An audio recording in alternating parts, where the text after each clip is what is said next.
Bismillahirrahmanirrahim. Assalamualaikum warahmatullahi wabarakatuh. Al-Fatihah ila ruhi sayyidina wa habibina wa syafi'ina Rasulillah sayyidina Muhammad ibn Abdullah sallallahu alaihi wa ala alihi wa ashabihi wa azwajihi wa dzurriyyatihi.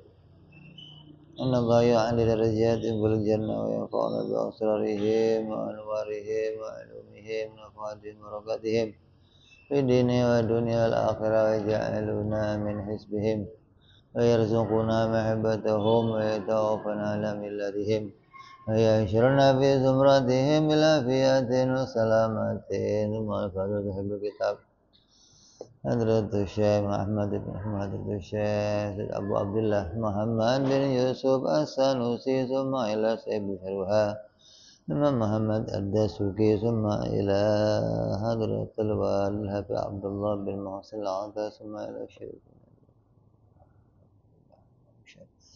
Nafa'ana Allah bihim wa bi'ulumihim lahumul Fatihah. أعوذ بالله من الشيطان الرجيم بسم الله الرحمن الرحيم الحمد لله رب العالمين الرحمن الرحيم مالك يوم الدين إياك نعبد وإياك نستعين اهدنا الصراط المستقيم صراط الذين أنعمت عليهم غير المغضوب عليهم ولا الضالين آمين بسم الله الرحمن الرحيم نويت تعلما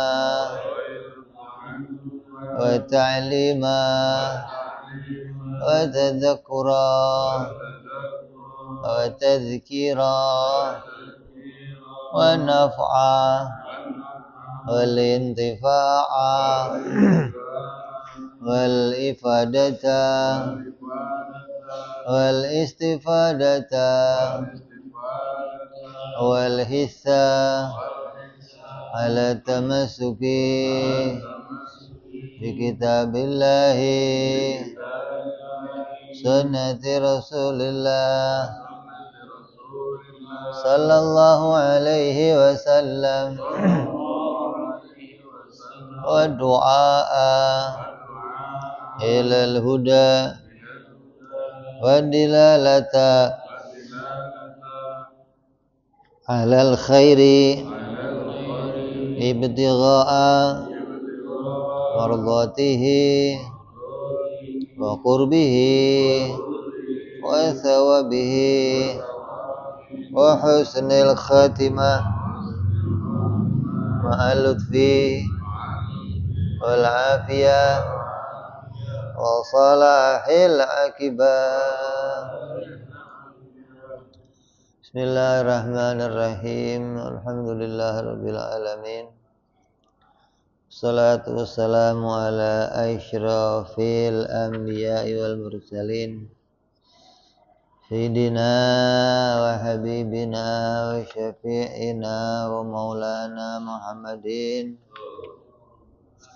wa ala alihi wa sahbihi ajma'in, amma ba'du.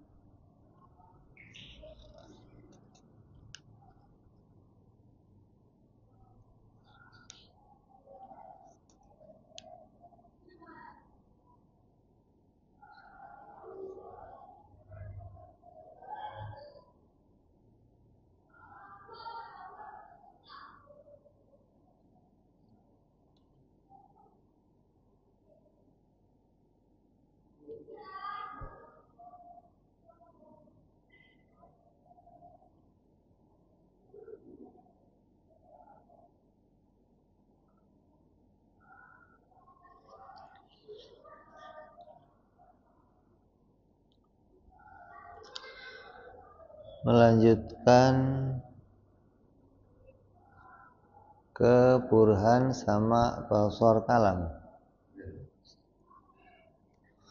Wa amma burhanu wujubi sam'i wal basari wal kalami wal kitab was sunnah wal ijma' wa aidan law lam yattasif biha lazima ayyata sifa bi agdadiha wa hiya naqais.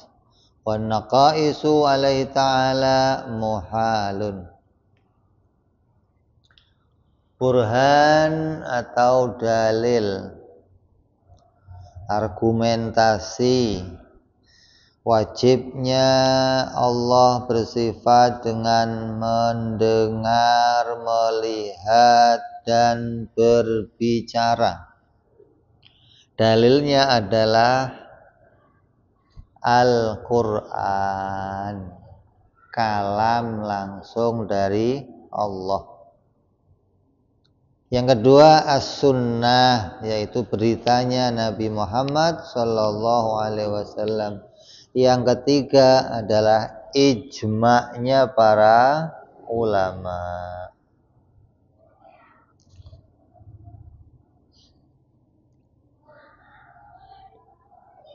Ini namanya dalil apa? Nakli.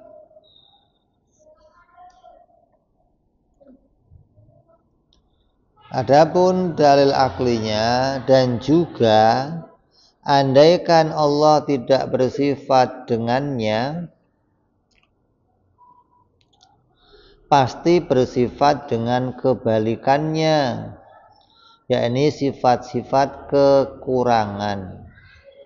Padahal kekurangan bagi Allah hukumnya mustahil.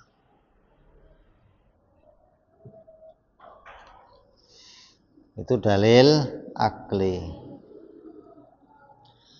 Maka dikatakan sama Imam Ad-Dasuki syarahnya, hadhihi salasatu lamma lam tatawaqqaf ala ma'rifatiha dilalatul mu'jizati ala sidqir rusuli alaihimus salatu wassalam sahha ayustanada fi ma'rifati wujub ittisafi ta'ala biha illa qawli rasuli alaihi salatu wassalam.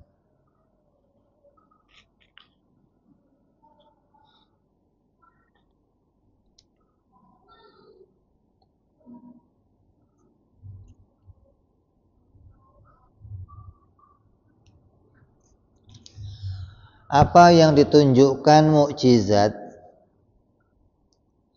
atas kebenaran berita para rasul alaihi wassalatu wassalam itu tidak bergantung pada pengetahuan atas tiga sifat ini.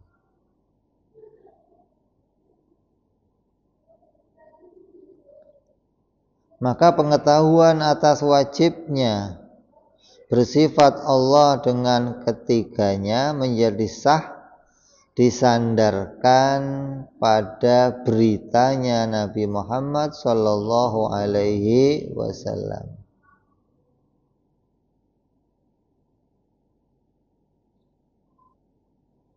Artinya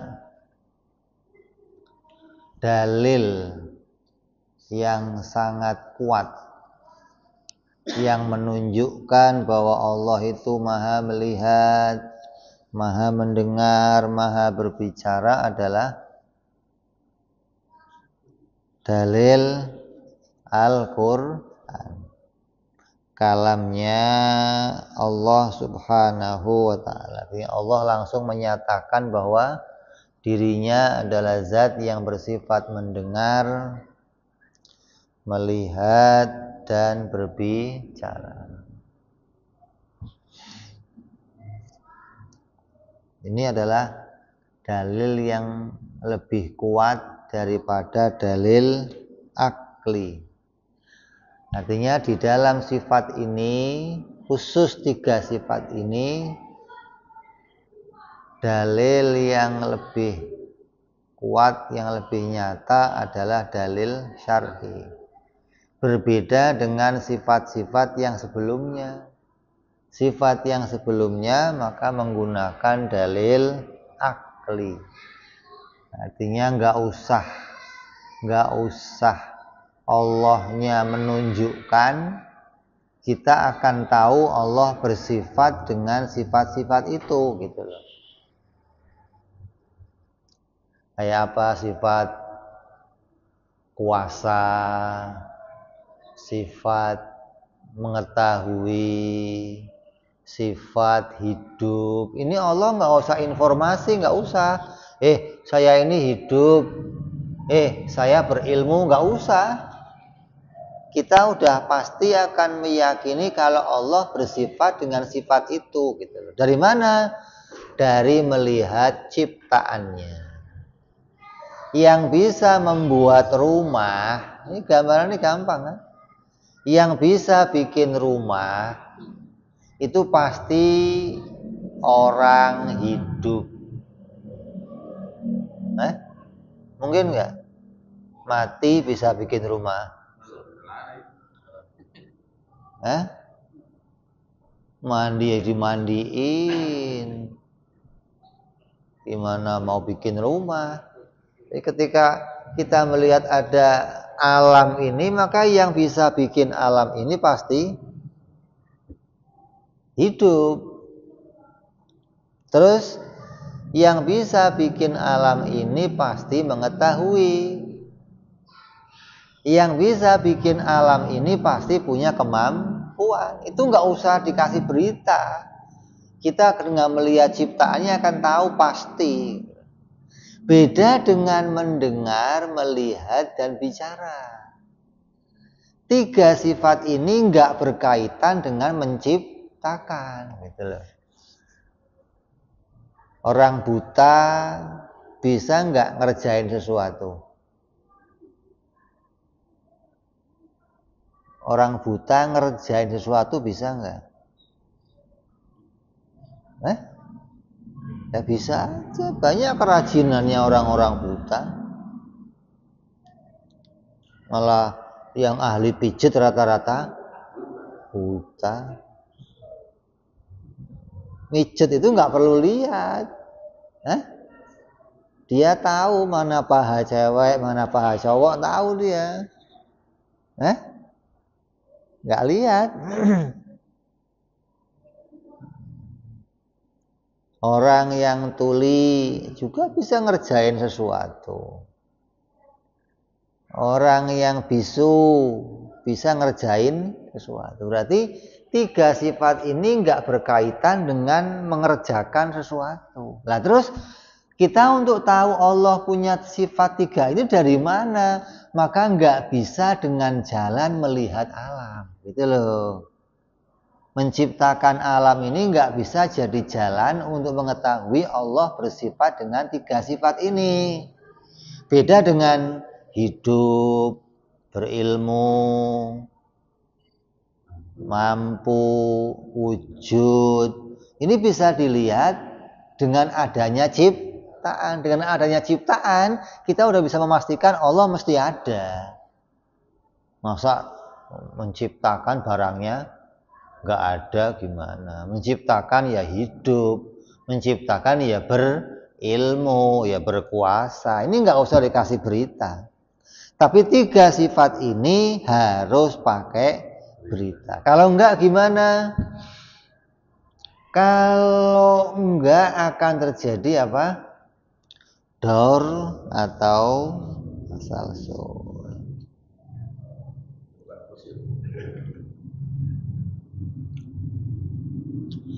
Wa dalilu syar'iyyu fiha aqwa min dalilil aqli.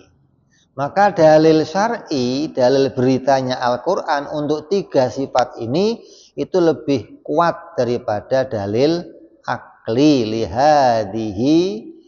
Lihadza bada'na bihi fi aslil aqidah. Maka musannif dengan adanya keterangan ini, beliau menuliskan langsung di dalam matan kitab akidah. Jadi matan langsung ditulis oleh musannif bahwa khusus 3 sifat ini menggunakan dalil nakli atau dalil syar'i. Wa qauluna fihi bidalil tsani al-aqli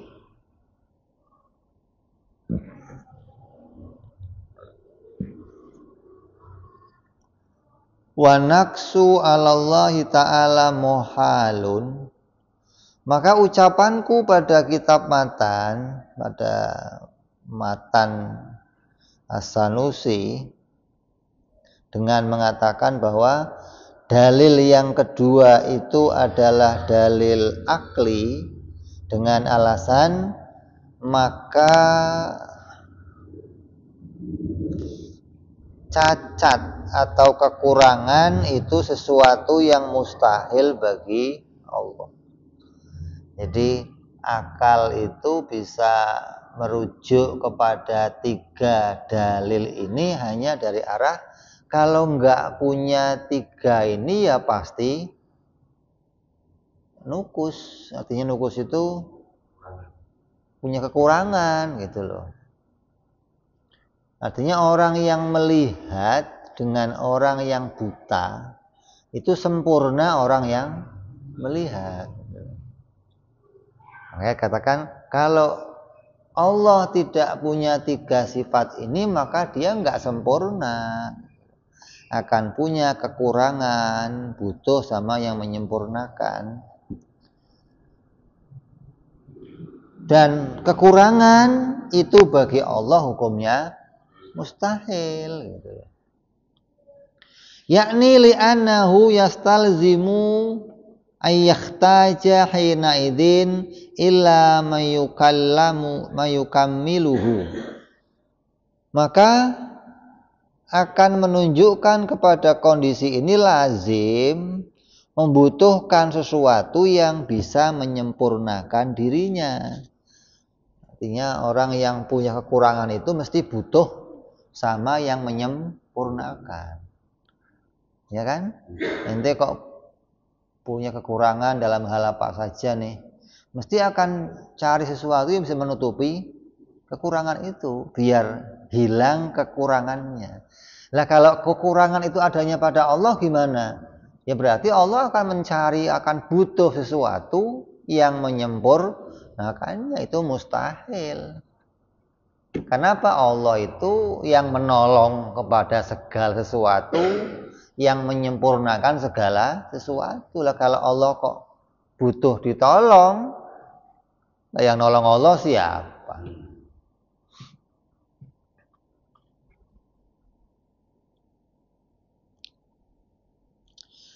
Bi ayat fa'anhu dzalikan naqs wa yakhluqu lahu al-kamal. Wa dzalika yastalzimu hudusahu wa iftiqaruhu ila ilahin akhar. Kaifa wa qad taqarrara bidalili wujubi wahdaniyati lahu ta'ala. Nah kalau Allah kok butuh sama yang menyempurnakan, maka pastilah ada Tuhan lain yang menyempurnakannya. Kalau ada Tuhan lain yang menyempurnakannya berarti dia perkara yang baru. Dia pasti sesuatu yang diciptakan. Karena nggak mungkin Tuhan menyempurnakan Tuhan yang lain. Gimana sih? Ada Tuhan yang satu disempurnakan Tuhan yang lain. Ya nggak mungkin. Yang namanya disempurnakan oleh yang lain, yang lainnya mesti perkara baru gitu loh. Artinya Tuhan menyempurnakan sesuatu perkara yang baru. Jadi kalau Allah kok butuh disempurnakan, berarti Allah sesuatu yang baru.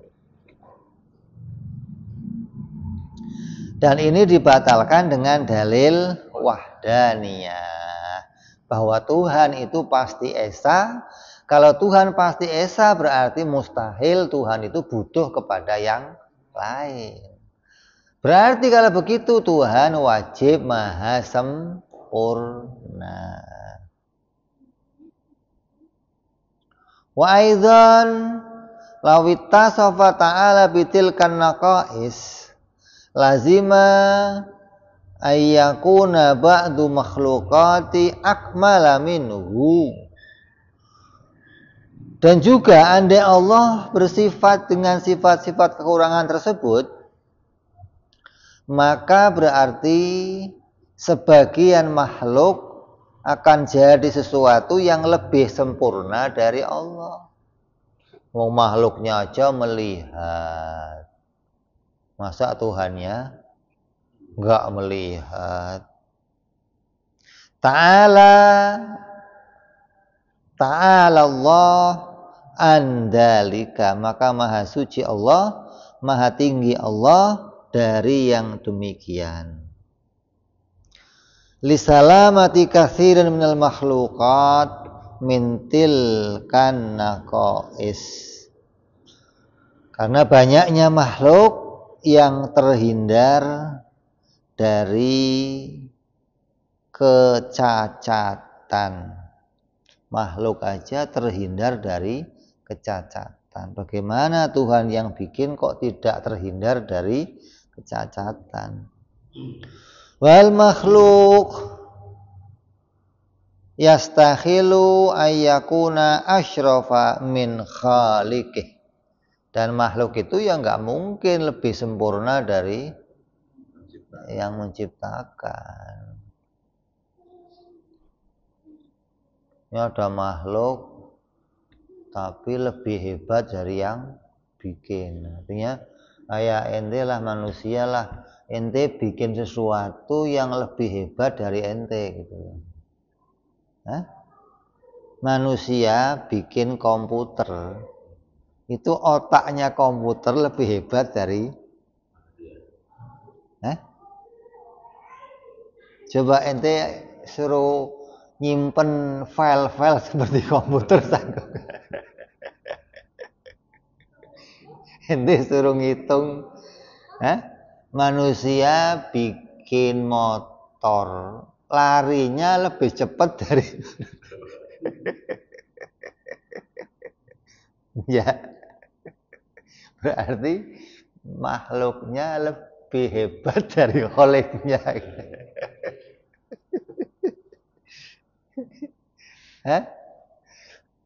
Manusia bikin kamera itu bisa ngezoom nyoteng yang jauh jadi deket, lebih awas dari matanya yang bikin loh.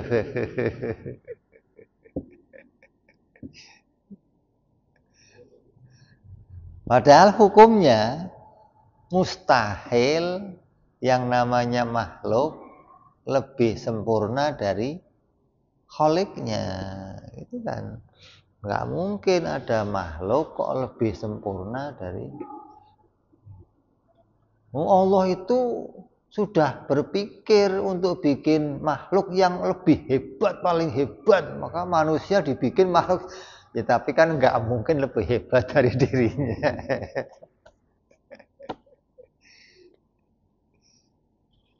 Oh, malaikat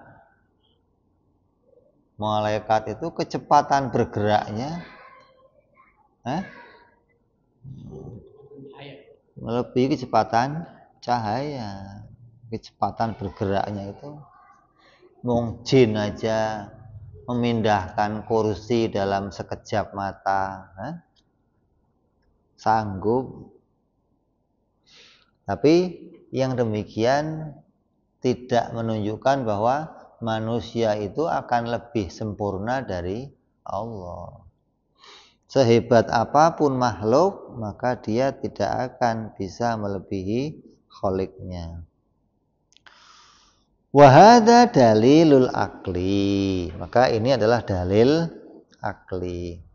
Wa in kana la yaslamu minal i'tirad, walaupun ini tidak terhindar dari berbagai macam pertentangan atau perbedaan pendapat.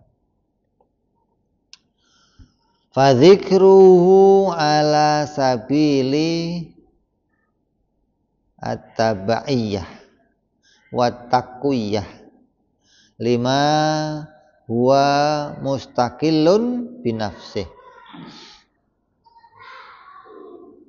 Maka penyebutan yang dilakukan dalam rangka penyebutan ini itu untuk mendukung atau hanya untuk menguatkan dalil syar'i saja, yang sebenarnya itu sudah kuat dengan sendirinya. Wala yuraddu alaihi syai', dan tidak ada satu dalil nakli pun yang menyebutkannya. Wa huwa dalilun nakli hasanun wa qad lawahna ila dalika bi ta'khiri fi aslil aqidati wa billahi taufik. Dan dalam kitab Aqidah Asal itu telah aku isyarahkan dengan mengakhirkan penyebutannya. Artinya di dalam kekuatan dalil nakli itu sudah sangat kuat, sudah nggak usah dibantu sama yang lain. Kalau dibantu pakai dalil akli malah banyak pertentangan, malah banyak perdebatan nanti. Jadi dalil akli itu nggak kuat untuk dukung ini, nggak kuat. Kayak contoh tadi,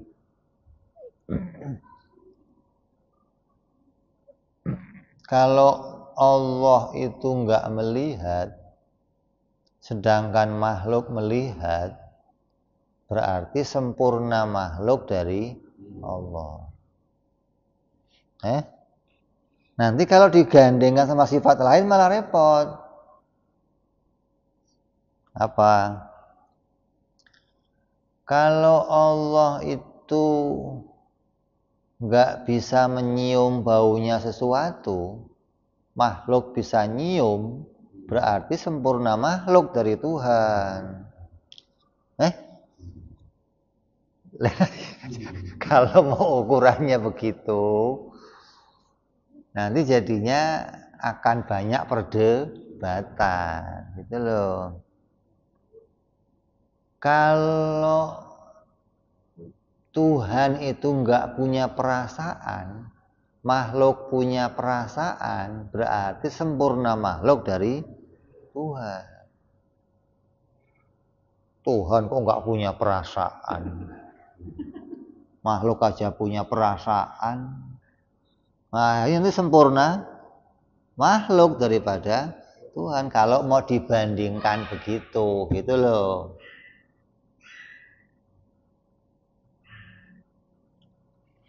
Makanya dalil akli itu ini diletakkan di sini hanya untuk mendukung saja, bahwa akal itu juga bisa saja menemukan dalil untuk nemu hal ini, tapi ya tidak sekuat dalil nakli, gitu loh.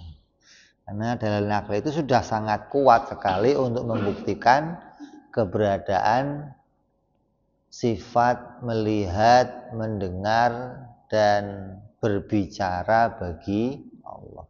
Nggak usah ditambahin dalil akli juga udah cukup. Sama seperti sifat kudrat, iradat, ilmu, wujud, qidam, baqa, itu nggak usah ditambahin dalil nakli, udah cukup, udah kuat, gitu loh. Dalil akli sudah bisa menguatkan adanya sifat kudrat, iradat, ilmu, hayat, nggak usah pakai nakli, karena itu sudah jadi dalil yang sangat kokoh, gitu loh. Nggak bisa terbantahkan. Lah, begitu pula sebaliknya, dalil nakli untuk sama basor kalam itu sudah kokoh sekali, udah nggak usah didukung sama dalil yang lainnya. Makanya kan dikatakan kitab tauhid ini dibangun dengan dua dalil dalil akli dan dalil nakli. Artinya nakli dan akli itu bukan begini wujud. Dalil aklinya apa, naklinya apa, bukan begitu. Qidam aklinya apa, naklinya apa. Wahdaniyah naklinya apa. Oh, enggak begitu, gitu loh maksudnya. Yang disebut dalil nakli dan akli itu mana sih yang lebih kuat, yang lebih dominan untuk menjadi dalil dalam tiap-tiap sifat gitu. Maka sifat wujud, qidam, baqa, wahdaniyah sampai kudrat, iradat sampai hayat, 10 sifat ini lebih kuat menggunakan dalil akli. Sedangkan 3 sifat lebih kuat dengan dalil nakli gitu. Makanya yang 10 sifat pakai dalil akal berpikir, yang 3 sifat pakai dalil nakli berita Al-Quran. Jadi kita bisa misahin. Kalau dibalik gimana? Daur malah nggak akan kuat gitu loh. Wujud Allah itu ada, di Quran nggak dituliskan. Coba kamu cari. Hah? Allah itu ada, di Quran nggak disebutkan. Lah kalau di Quran nggak disebutkan, kita boleh nggak menyebutkannya? Lah kalau Quran nggak nyebut, terus kamu mau ngomong Tuhan itu apa? Nggak ada gitu. Ngomong ada nggak boleh, Quran nggak nyebutkan. Ngomongnya apa terus? Tuhan? Hah? Tuhan? Ngomong ada nggak boleh sih? Jadi ngomongnya apa dong? Jadi ada itu pakai dalil akli, nggak usah disebut sama Quran, nggak ada masalah. Kita sudah lihat langit, bumi ada ciptaan, masa yang bikin? Nggak ada, gimana sih? Kalau ciptaannya sudah nongol segede gini, mesti yang bikin mesti ada. Tapi kalimat ada di Quran nggak disebutkan, ya nggak masalah. Tapi wajib kamu mengimani Allah itu ada. Gitu dong. Ente wajib mengimani Allah tidak berawal. Wajib mengimani Allah tidak berakhir. Ini pakai dalil akli, nggak usah pakai dalil nakli gitu. Adapun 3 sifat ini itu yang paling kokoh adalah pakai dalil nakli. Jadi kita bisa misahin mana akli, mana nakli. Memang ada di kitab-kitab kita yang mengatakan, oh ini loh wujud dalil aklinya, wujud dalil naklinya. Ini merepotkan gitu maksudnya kan. Artinya repot itu berarti dia nggak tahu kondisi mana yang lebih kuat untuk menunjukkan hal itu. Lebih kuat pakai dalil Quran atau lebih kuat pakai dalil akal gitu loh. Kalau lebih kuat pakai dalil akal sudah cukup, nggak usah dicari-cari Qurannya lagi. Karena akal sudah bisa menguatkan ini pasti ada, ini pasti menjadi sifat Allah gitu loh. Begitupun dalil sama basor kalam, nggak usah dicari-cari lagi dalil aklinya. Makanya Musoni mengatakan saya tuliskan di sini hanya untuk mendukung saja. Sebenarnya dalil syar'i udah sangat kuat untuk menjadikan dalil tentang keberadaan sifat sama basor dan kalam. Maka inilah dalil dari akhir sifat-sifat yang wajib dan yang mustahil bagi Allah. Ini sifat yang wajib. Nanti akan bahas mustahil lagi ya.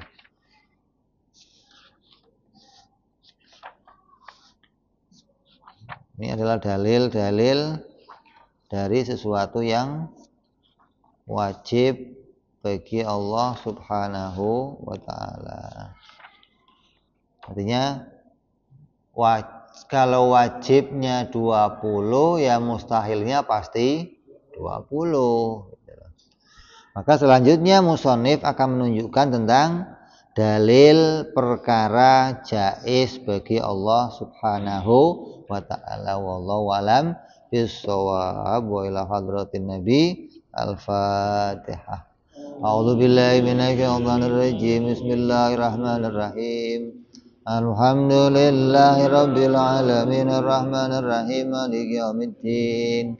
Iyyaka na'budu wa iyyaka nasta'in ihdinas siratal mustaqim siratal ladzina an'amta 'alaihim ghairil maghdubi 'alaihim waladdallin amin. Ya Rabbana i'tarafna bi anana i'tarafna wa anana asrafna 'ala ladha ashrafna fatub تغسل لكل حوبة واستر لنا عوراتي من رأتي واغفر